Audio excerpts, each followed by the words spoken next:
Hi, hello sa ating mga kahigalaan, sa ating mga amigo, amiga. Kumusta kayo sa mga oras na itong araw ng Sabado? Luzon, Visayas at Mindanao, sa sulok ng mundo, sa ating mga bayani na dyan ngayon sa iba-ibang lugar sa buong nasod, naghanap buhay aron na lang na ay makaon ang inyong mga pamilya nga nabilin diri sa Pilipinas. Ako po ay sumasaludo sa inyong katapatan at sa inyong kasipagan upang mabigyan ng magandang kinabukasan ang inyong mga mahal sa buhay. At good morning, shout out sa lahat ng mga banatiros. Sila ni Boss Banatbay, Boss Dada, Boss Nakatara, at sa lahat po ng legit banatiros, DDS, LDS supporters sa buong bansa.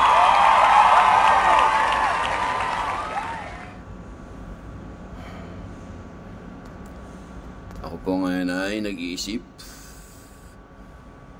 bakit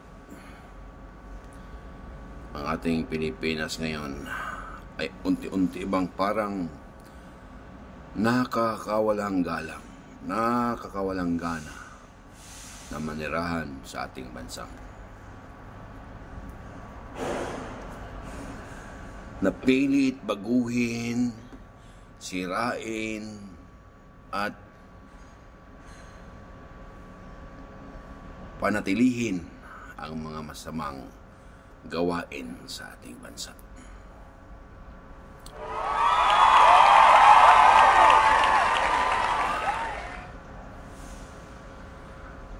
Binago na ang sistema sa ating bansa nung hindi pa naupo ang pamilya Duterte ay nakita at nasaksihan ng buong sambayanang Pilipino kung ano ang kalagayan ng buong bansa.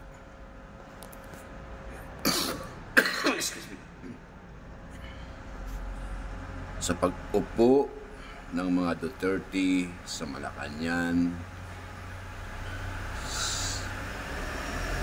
ay doon na natin unti-unting natatanggap, nasaksihan at kasayahan na ginawa ni Presidente Rodrigo Roa Duterte sa ating pamahalaan. Unti-unti niyang binago ang lahat ng mga sistema na taliwas sa nakakaraming Pilipino. Nandun na yung pag-alis ng mga tiwaling opisyal sa pamahalaan. Andun na yung pag-alis ng mga drugs pusher, drug user at drug syndicate sa ating lipunan. Ando na yung pag-alis sa mga korupsyon, mga kriminalidad na nangyayari nung siya'y hindi pa naupo sa pamahalaan. Binago niya lahat, tinuwid niya ang lahat. Yung mga hindi nakapagbayad ng tax na ilang taon na ang nakalipas, siya lang ang nakagawa nito para magbigay ng tax ang mga negosyanteng di nagbabayad ng tax pero kumikita naman. Siya lang nakagawa. Sa nagisnan kong naging presidente ng Pilipinas, si Tatay Rodrigo Roa Duterte lang ang nakapaggawa at nakapagpatak sa mga taong matigas ang ulo at hindi nagmamahal sa sambayanang Pilipino. Mga sarili lang iniisip, kaya ilang taon silang nalibre sa tax. Ngunit ginawa ni Tatay Digong, pag-upo ni Tatay Digong, taob sila. Taob sila. Dahil wala pong ibang ginagawa ang ating mahal na Pangulong Tatay Digong hindi ituwid ang tama at sirain ang baluktot sa lipunan.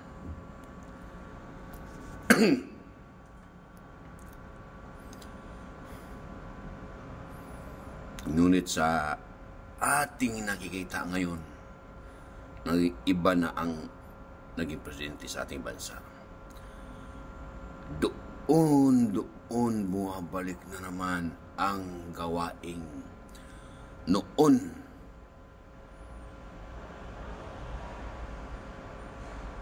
Naunang panahon.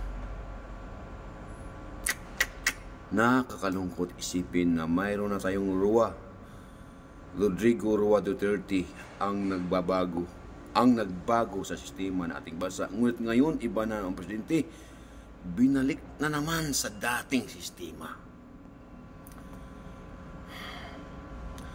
At dumubli pa. Nagsama-sama pa sila.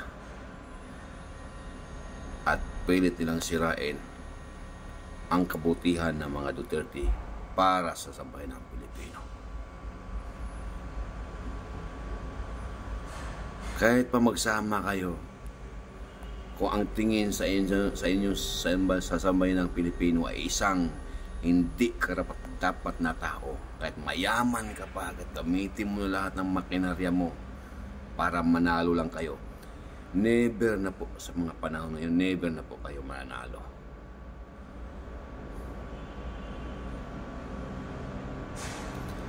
Iisa lang po dapat ang hangarin nyo. Ang samahan dapat ang sistema na ginawa ni Tatay Digong sa pagbabago sa mga sistem ng mga corruption, mga drugs, mga kriminalidad at mga pangyayari sa ating bansa na hindi dapat mangyari. Kayo pa yung tutol. Kayo pa yung nangingiwan sa ere kung saan mayroon na sanang taong gumawa ng hakbang para magbago ang lahat at mababago ang sistema ng Pilipinas. Baliktad naman kayo.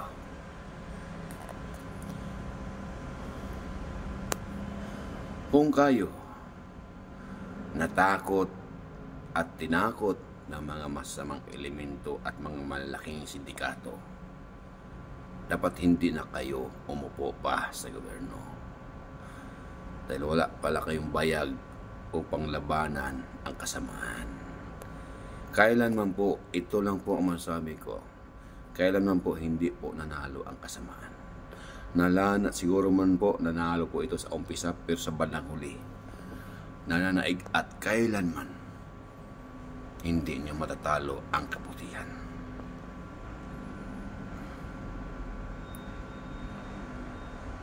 Nagsama-sama na ang mga negosyante. Sus Maria Josep. Yung mga dating politiko na wala namang ginawa rin para sa bayan, nagsama-sama sila ngayon.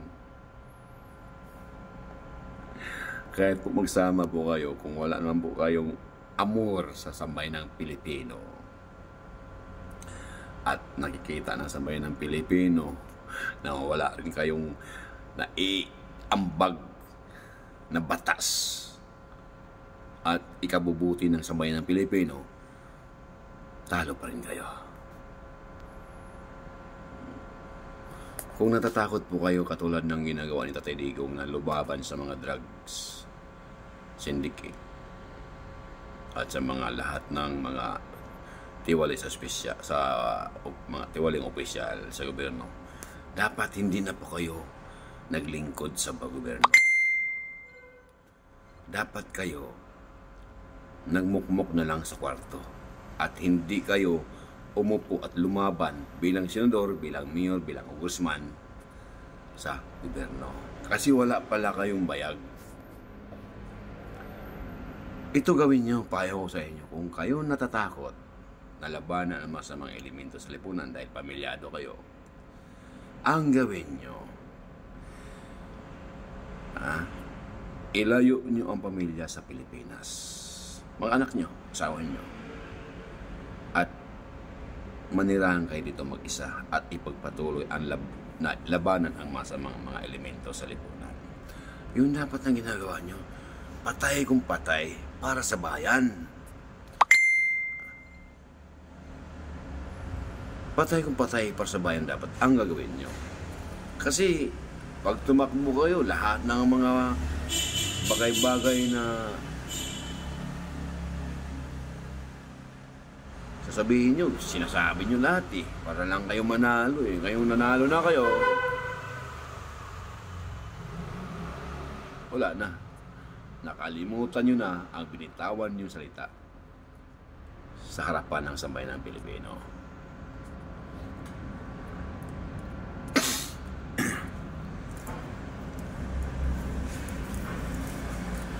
Dapat sinamahan nyo si Tatay Digong sa paglaban sa mga tiwaling opisyal, sa mga masamang elemento sa lipunan, sa mga sindikato ng droga. Di dapat maganda na sana ang Pilipinas kung nagkaisa kayo. Dahil lahat naman kayo dapat talaga lumaban sa mga masamang elemento sa lipunan kasi kayo ang nasa gobyerno. Hindi nyo dapat ipaasa sa pulis, ipaasa sa mga sundalo, ipaasa sa mga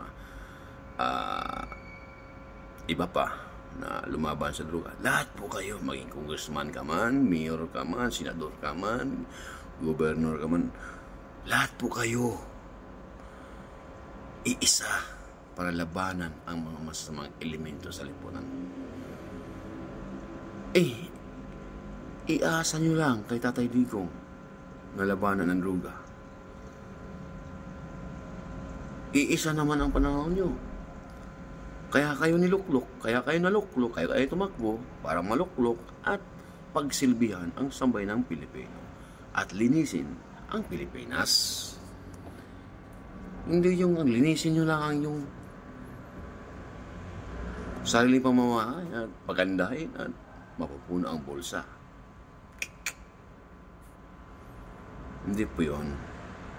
Hindi po yun tama bilang ikaw isang opisyalis ng gobyerno. Lahat po kayo nagtutulungan. Ngayon, iniwan nyo na.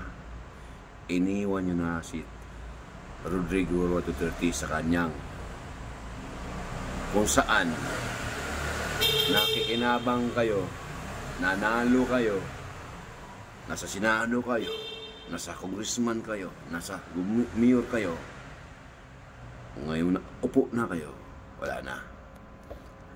Iniiwan nyo na ang mga Duterte. Pero hindi nyo matinag ang mga Duterte kasi ang sumusuporta kay Tatay Digong sa mga Duterte family ay ang buo ng sambayan ng Pilipino. Kahit pa magsama-sama pa kayong mga politiko kayong walang kwenta, hindi pa rin nyo matatalo ang sambayan ng Pilipino. Dahil ang nasa likod ng sambayan ng Pilipino ay ang ating kapulisan at ating kasandaluhan. Yan po ang nasa likod ng buong sambayan ng Pilipino. Kasi ang sambayan ng Pilipino at ang ating mga sundalo ay iisa ang hangarin, ang maayos na patutunguhan ang bansang Pilipinas. Di ba? Tulad na sinasabi ko, naig man ang kasamaan sa bandang una lang. Pero sa bandang huli, kailanman hindi po mananaig ang kasamaan. Magwawagi po talaga ang tama at ang kabutihan.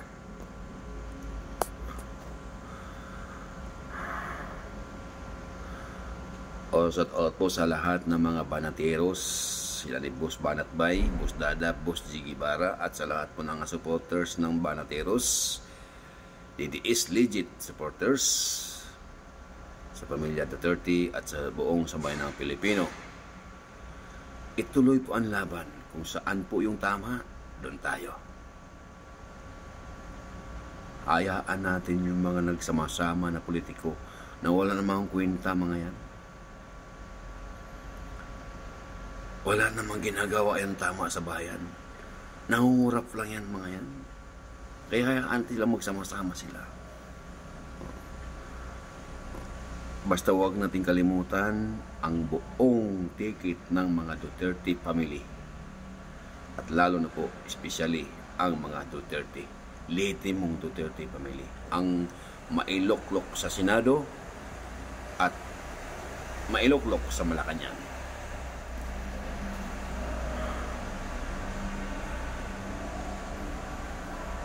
Alam niyo po, sa aking pananaw lang,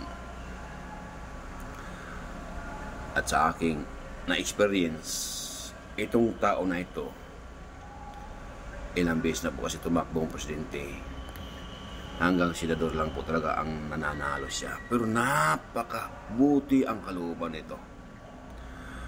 Nasaksihan ko po to nung panahon niyang naging Chief PNP. Chief PNP ng ating buong Pilipinas.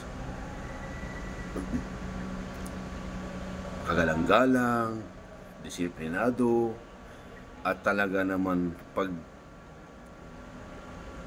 bumatas, talagang batas talaga. May prinsipyo, may panindigan, at pangalawa, ang pangatlo, hindi ito tumatanggap ng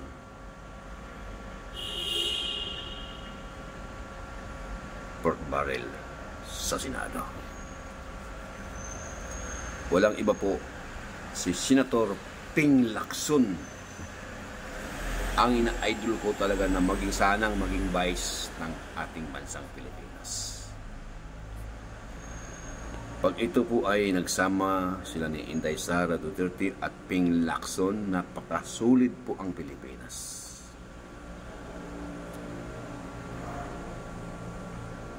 Napakasulit po ang Pilipinas. At siguradong maraming mga business sector ang pupunta sa Pilipinas dahil mayroon silang gobyerno na maasahan sa oras ng pangailangan. Ang tapang ng mga Duterte at ang tapang ng Senator Ping Lacson, pagsamahin, napakasulit po ang Pilipinas. Yung kabutihan ng mga Duterte at kabutihan ni Ping Lacson, pagsamahin, napakagaling po ang Pilipinas. Dito na po siguro talaga tayo uunlad ng buong pag-uunlad at buong pangarap dito natin makamtan. Sa Inday Sara for President, Ping Lacson for Vice President, napakabagsik po yung pagsamahin, mga yan. May mga puso, may makatotohanang puso, may damdamin, at may panindigan ang bawat isa sa kanila. Ping Lacson po ang itulak natin pagka Vice President. Siya po ang pinakamataas na experience sa Senado, mataas na experience sa PNP, napakagaling po talaga si Senator Ping Lacson. Love ko talaga yan si Senator Ping Lacson.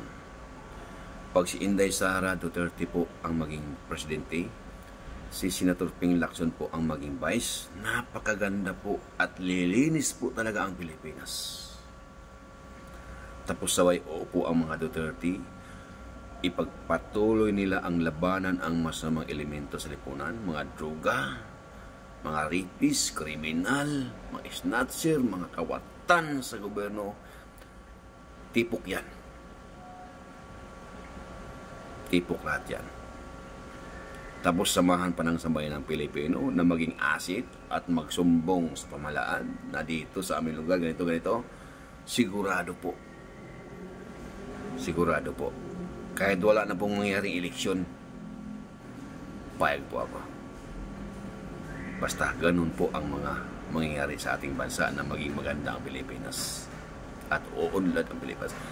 At saka hinihiling ko po, pag iba na po ang maging presidente, pag si Inday Sara po ang maging presidente at saka si Senator Ping Lacson ang maging vice, hinihiling ko po sa gobyerno nila na wala na po sana yung 6 month na kontrata sa trabaho. Sana po matanggal na po yon.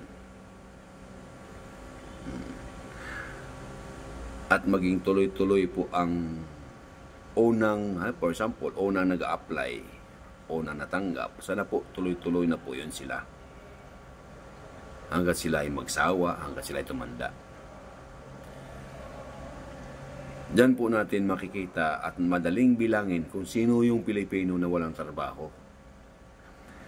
Kasi kung isikman-sikman natin, pabago-bago. Kaya hindi natin mabibilang kung ilang Pilipino yung walang trabaho. Kasi yung walang trabaho na 6 months, tapos na, tambay na naman. So hindi po natin mabibilang ng husto at wasto kung ilan ang Pilipinong may trabaho. At least kapag gagawin natin 1 year, yung diretso na ba? Diretso regular. Hindi pa, as in, kahit hindi pa siya ma-regular, kahit 1 year siya bago ma-regular, pero hindi matatanggal. Siya pa rin, nandyan pa rin sila. At may benefits na rin, madaling bilangin po kung ilan na yung walang trabaho. Basta po yan ang dream ko at yan ang pananaw ko. Real talk po tayo. Pero makatotoo itong real talk na to. Basta po ang yan ang nakikita ko kapag si Inday Sara ang naging presidente ng Pilipinas at si Senator Ping Lacson ang maging vice president ng Pilipinas. Tapos, ibaba nila ang singil sa tax, ibaba nila ang singil sa Meralco, palakasin ang solar system, dadami po ang negosyante sa Pilipinas. Marami po ang mga negosyo dito. Kasi ang Pilipinas, madaling kumita ang Pilipinas. Sa konti mong halaga, sa konti mong puhunan, lalo na kapag yung mga foreigner ang mamumunan dito, alam mo naman tayo Pilipino. Mas pinili natin yung mga produkto ng ibang bansa kaysa sarili nating produkto. Kaya yung mga negosyante natin dito sa Pilipinas, na mga dayuhan, yun ang mabilis umunlad. Mabilis umangat ang kanilang negosyo dahil sa ating Pilipino na uma-idol sa kanilang mga produkto. O kaya gustong-gusto nila dito sa Pilipinas magnegosyo. Sa pagkain nga lang ang takaw natin ang takaw natin. Kaya gustong-gusto nila magnegosyo sa Pilipinas.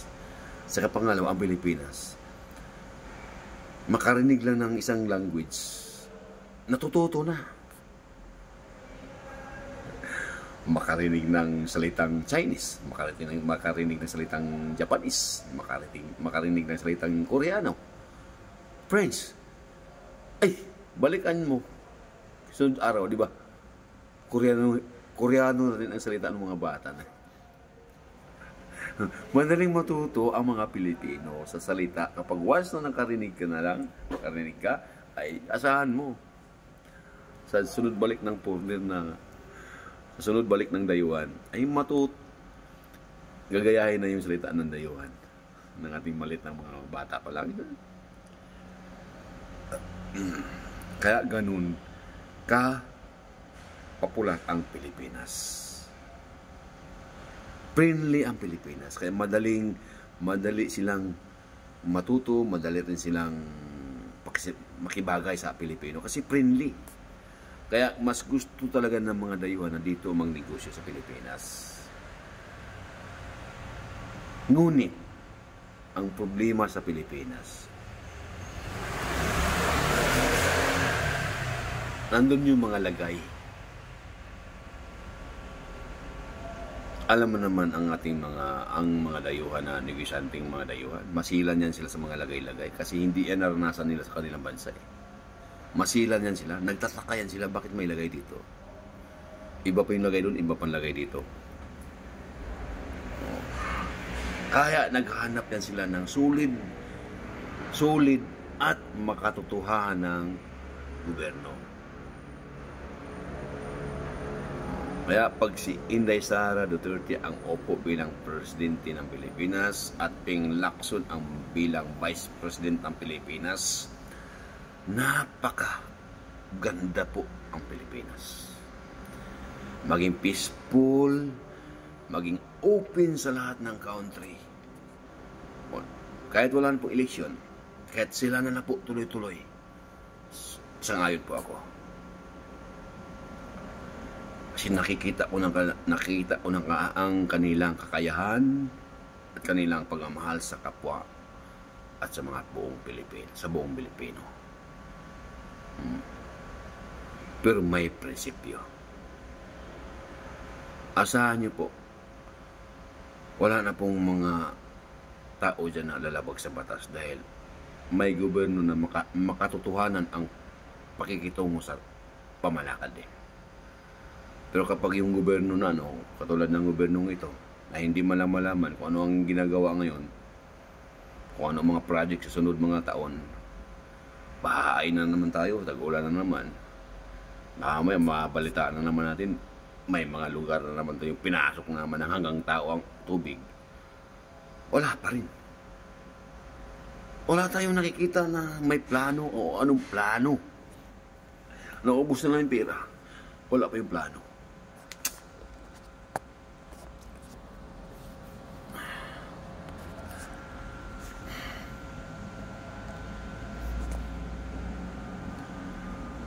O hala, mga amigo, mga amiga. May buntag sa intanan.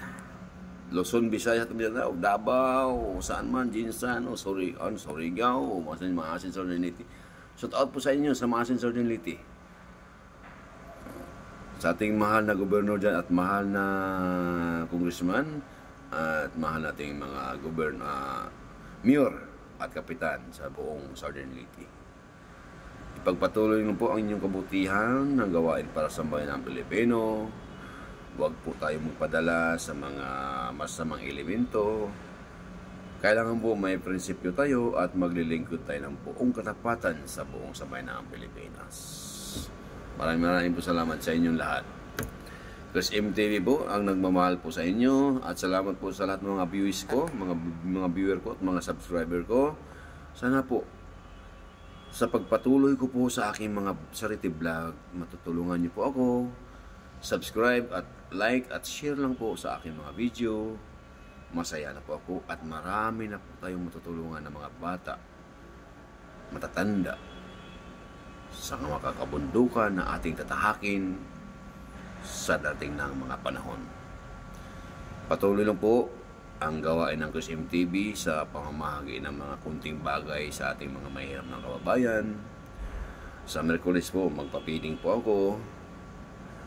Makikita po sana ninyo ang sunod ko mga vlog at maipopost ko po sa sambayan ng Pilipino ang lahat ng bagay at lahat ng pagtulong at ginawa ng mga Chris MTV sa sambayan ng Pilipinas, sa ating mga mahirap na kababayan. Sana po gabayan niyo ako at ipagdasal natin ang buong Pilipinas na sana tayo'y magkaisa at magmamahalan patungo sa ika-unlad ng buong sambayan ng Pilipino. God bless po sa inyong lahat at manatiling magmamahalan ng isa't isa at ilaban kung saan nasa tama ka. O mga ka-DDS, LDS supporters, legit supporters, mga banatiros, sa inyong lahat, good morning at God bless sa inyong lahat.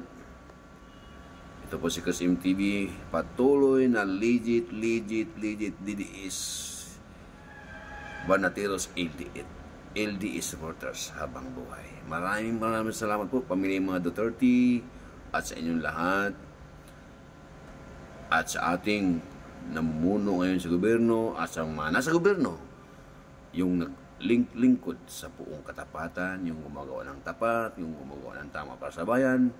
Shout out po sa inyo lahat at God bless po sa inyo lahat. Amen. Ang sabi nga ng banatiros, kung sino po yung gumawa ng tama, palakpakan. At kung sino yung gumawa ng mali, babanatan. Maraming po salamat sa inyong buong katapatan, mga Banatiros groups, mga Banatiros supporters, at mga LDS, DDS, legit supporters ng mga Duterte. Thank you sa inyong lahat. God bless sa ating lahat. At sa mga taong nasa gobyerno ngayon, yung gumagawa ng tama, maraming salamat po sa inyo. Ipagpatuloy nyo lang po ang gawain yung tama para sa inyong kapwa. Asahan po nyo sa dating na araw, hindi kayo pababayaan ng Diyos. At laging mayroon kayong awa. Salamat po sa inyong lahat. Amen. Bye-bye. Love you. Sa inyong lahat. Bye-bye.